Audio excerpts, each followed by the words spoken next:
অসমৰ ডিজিটেল সংবাদ মাধ্যমত নতুনকৈ আত্মপ্ৰকাশ ঘটিল ৱেব পৰ্টেল ৰিপাব্লিক এনিৰ।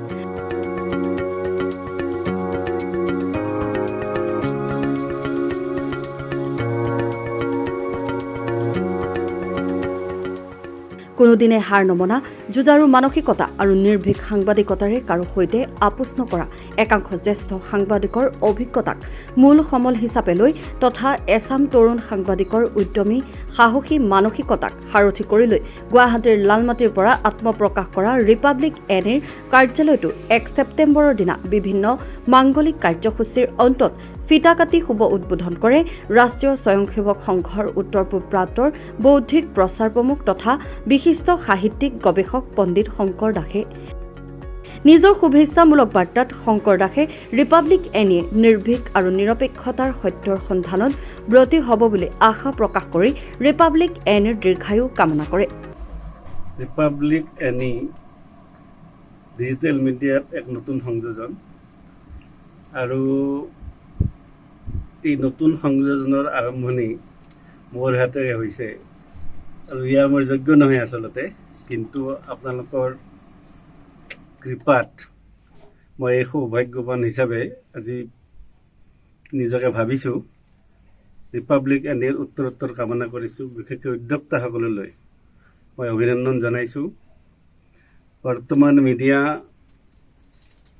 বিশেষকৈ মিডিয়াৰ মাজত বিশেষ প্ৰতিযোগিতাই নহয়, প্ৰতিদ্বন্দ্বিতা।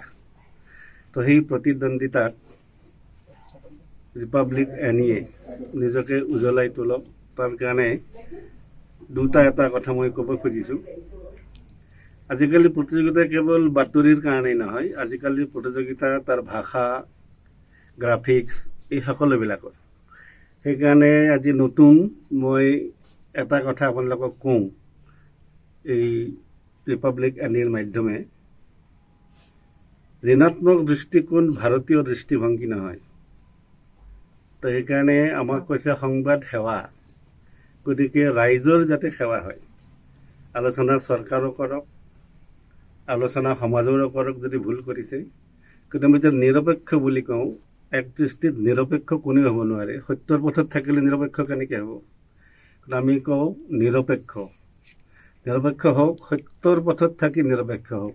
মই এইটো কামনা কৰিছোঁ। আৰু বিশেষকৈ সাংবাদিক যিসকল বা সংবাদকৰ্মী যিসকল থাকিব, যিকোনো বিষয় এটা প্ৰচাৰ কৰোঁতে সদ্যঘটিত ঘটনাবিলাক বেলেগ, কিন্তু যিকোনো এটা বিষয় আলোচনা কৰাৰ আগতে তাৰ অধ্যয়ন কৰি ল'ব লাগে। এইটো এতিয়া অভাৱ। মই অসমীয়া বিভিন্ন চেনেলবিলাক চাওঁ, শব্দ, বাক্য, ক্ৰিয়া, কৰ্ম এইবিলাকৰ আগতে দৈনিক অসম চাই পেলাই আমি শব্দ শুদ্ধ কৰিছিলোঁ। আজিকালি পেপাৰবিলাক চালে শব্দ ভুলেই হ'ব। আৰু যিবিলাক ইলেক্ট্ৰনিক মিডিয়া, ইয়াততো শুনিলে কেতিয়াবা কাণমূৰ গৰম হৈ যায়। যেতিয়া কয় GS ৰোডত যান জঁটৰ ভিৰ, মই আজিলৈ বুজি নাপালোঁ যান জঁটৰ ভিৰ মানে কি। গতিকে এই দৃষ্টিৰে আমাৰ সাংবাদিকসকলে সচেষ্ট থাকিব লাগে। আৰু প্ৰতিযোগিতাৰ লগতে প্ৰতিদ্বন্দ্বিতা। গতিকে ইয়াত যাতে আমি উত্তীৰ্ণ হৈ আৰু এই ডিজিটেল মিডিয়াত আমি এটা স্থান প্ৰাপ্ত কৰিব পাৰোঁ, তাৰ কাৰণে আমি ভগৱানৰ ওচৰত প্ৰাৰ্থনা জনাইছোঁ। আকৌ পুনৰবাৰ উদ্যোক্তাসকলক অভিনন্দন জনাইছোঁ। ধন্যবাদ।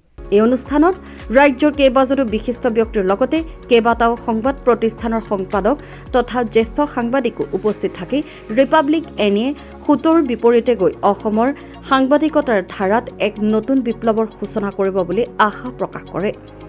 হয়, ৰিপাব্লিক এনি নামেৰে যিটো বৰ্তমান নিউজ পৰ্টেল আৰম্ভ কৰিবলৈ লৈছে, ডিজিটেল সংবাদ মাধ্যমত নতুনকৈ সংযোজিত হ'বলৈ গৈ আছে, আমাৰ অলেখ মজুত শুভকামনা জ্ঞাপন কৰিছোঁ, যাতে চেনেল দিয়ে আৰু অধিক আগুৱাই যাওক আৰু সত্যনিষ্ঠ সংবাদ ৰাইজৰ আগবঢ়াই যায়।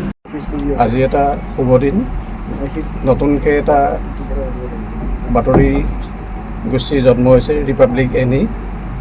আশা কৰিছোঁ অসমীয়া ৰাইজে ইয়াক আদৰি ল'ব আৰু মৰম দিব আৰু নিৰ্ভীক সাংবাদিকতাৰে সংবাদ জগতৰ নতুন খোজ দিব বুলি আমি ধাৰণা কৰিছোঁ আৰু আমাৰ ফালৰ পৰা ইয়াতে শুভেচ্ছা জ্ঞাপন কৰিছোঁ।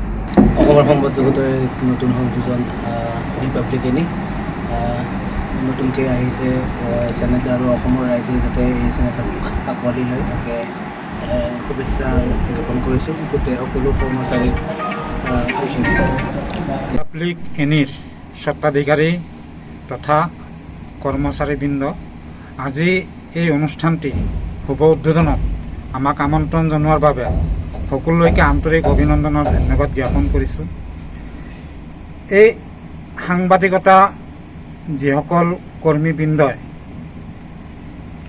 সাংবাদিকতা কৰি আহিছে, ভাৰতৰ গণতন্ত্ৰ চতুৰ্থ স্তম্ভৰ সাংবাদিক, আমি সকলোৱে সাংবাদিকবিলাকক শ্ৰদ্ধা কৰোঁ আৰু তেওঁলোকে নিৰ্ভীকভাৱে সংবাদ সেৱা কৰি আহিছে আমাৰ ৰাইজৰ কাৰণে।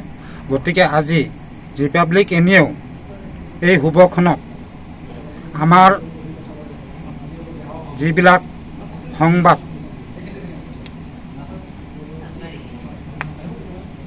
প্ৰচাৰ কৰিব, যাতে আমাৰ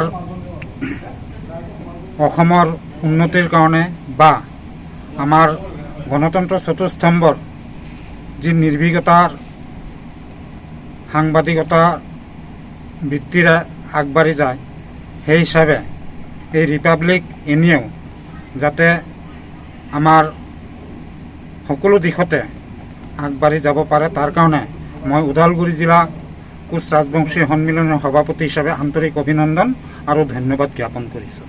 আজি সঁচাকৈ এটি ভাল মুহূৰ্ত, সঁচাকৈ ভাল লাগিছে যে আজি ৰিপাব্লিক এনি নামৰ এটা নিউজ চেনেল আজি মুকলি হ'ল।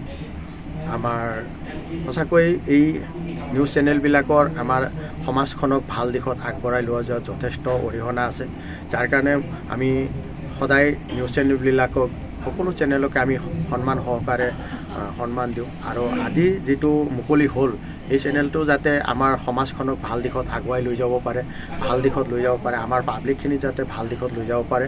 আৰু আজি এই দিনটোত মই ৰিপাব্লিক এনিৰ সকলো কৰ্মকৰ্তাক মই আমাৰ সদৌ কোচ ৰাজবংশী ছাত্ৰ সন্থাৰ পৰা অশেষ অশেষ ধন্যবাদ জ্ঞাপন কৰিছোঁ। মৌচুমী মোৰ ভনী বুলিয়ে ক'ব পাৰোঁ। তেওঁ আগ্ৰহ কৰি মাতিলে, মই শুনি বৰ সুখ পালোঁ। আজি এমাহমান আগতে কিজানি তেতিয়াৰ পৰা কৈ আছে আহিব লাগিব।